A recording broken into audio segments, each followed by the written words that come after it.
بعضی اجزاء کو، بعضی مرادات کو آپ سمجھ پاؤ گے، لیکن ترجمہ قرآن سے انسان روح قرآن کو اور روح ہدایت کو اور مقصود پروردگار کو نہیں سمجھ سکتا جب تک قرآن کی اہل البیت کی احادیث، اہل البیت کی سیرت، اہل البیت کے فرمان اور پیغمبر اکرم کے کردار اور ہمارے مفسرین اور ہمارے مجتہدین فقہاء اور صاحبان قرآن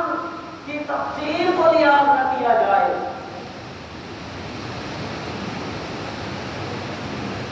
قرآن کوئی نکتہ بازی کی کتاب نہیں ہے کہ قرآن سے ہم نکتے ڈھونڈیں اور نکتے ماریں۔ قرآن کے ساتھ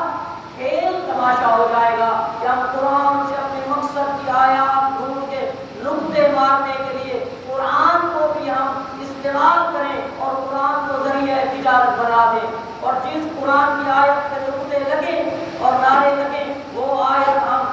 مجلسوں میں پڑھیں، اور جن آیات میں تدبر، تفکر اور مقصد کائنات کا مقصد انسان اور مقصد ہدایت پروردگار بیان ہوا ہے، ان آیات کو ہم امت اور قوم کے سامنے پڑھے ہی نہیں۔ قرآن تو ایسی کتاب ہے کہ جس کے بعد اجزاء آپ پڑھیں اور بعد اجزاء کو چھوڑ دیں۔ قرآن الحمد کی بسم اللہ اور الف لام سے لے کر والناس کی سین تک اس کا ایک ایک لفظ، اس کی ایک ایک آیت، اس کا ایک ایک کلمہ، یہ پورے کا پورا قرآن ہدایت پروردگار اور علم خالق کا مظہر اور کرتا ہوا ہے زمین پر عالم انسانیت میں۔ پھر قرآن کی آیات کی تقسیم ہوتی ہے۔ قرآن کی ساری آیات ایک درجے کی نہیں ہے، قرآن کی ساری صورتیں ایک درجے کی نہیں ہے، قرآن کے سارے الفاظ ایک درجے کے نہیں ہیں۔ جیسے اللہ نے اپنے انبیاء اور پیغمبروں میں فضیلت کے اعتبار سے فرق رکھا ہے، اور سارے انبیاء اور رسل برابر نہیں ہیں فضیلت اور ذمہ داری کے اعتبار سے، اس طرح سے قرآن کی ساری آیات اور ساری صورتیں برابر نہیں ہیں۔ جیسے اللہ نے انبیاء میں کچھ انبیاء کو افضل قرار دیا ہے، پھر کچھ نبیوں میں سے بعض نبیوں کو مرسل نبی قرار دیا ہے، اور پھر بعض مرسل انبیاء میں سے 5 کو اولی العزم قرار دیا ہے۔ تو جب اللہ کے انبیاء برابر نہیں، اللہ کے رسول برابر نہیں،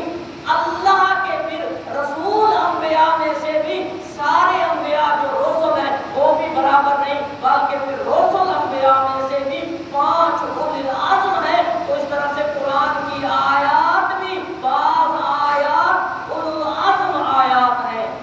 بعض اکبر آیات ہیں، بعض اصولی آیات ہیں، بعض بنیادی آیات ہیں، بعض ایسی آیات ہیں جو تمام قرآن کے نچوڑ کو اور قرآن کی ساری تعلیمات کے مجموعے کو اپنے اندر سموئے ہوئے ہیں۔ اور یہ جو آیت میں نے آپ کی خدمت میں تلاوت کرنے کی سعادت حاصل کی، اگر میں اس آیت کا ترجمہ ہی کر دوں تو آپ تصدیق فرمائیں گے کہ یہ آیت غرر الآیات میں سے ہے۔ یہ بھی ضروری ہمیں پتہ ہونا چاہیے غرر الآیات کسے کہتے ہیں۔ اصولی آیات، بنیادی آیات۔ آپ اس آیت کا ذرا ترجمہ سنیے، ملاحظہ فرمائیے اللہ پاک کیا فرما رہا ہے۔ اس آیت کی طرف اگر ہم متوجہ ہو جائیں اور اس آیت کے مقصد کو سمجھ جائیں تو ہماری زندگی کے رویے، ہماری زندگی کی ڈگر اور ہمارا طرز زندگی تبدیل ہو جائے گا۔ بس اتنا کیجئے، زحمت فرمائیے کہ قرآن کی آیات کو اپنی روح کا مدینہ، اپنی روح کا سرمایہ اور روح کا اثاثہ اور روح کی بنیاد بنا دیجیے۔ جب تک قرآن انسان کے رگ و پے میں اور روح کی گہرائیوں میں نہ اترے، اس وقت تک قرآن اس انسان پر مؤثر واقع نہیں ہو سکتا۔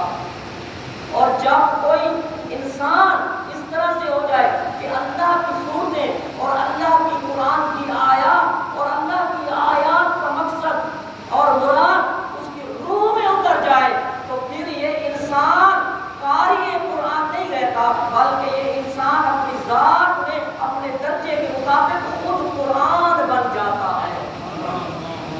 ماشاء اللہ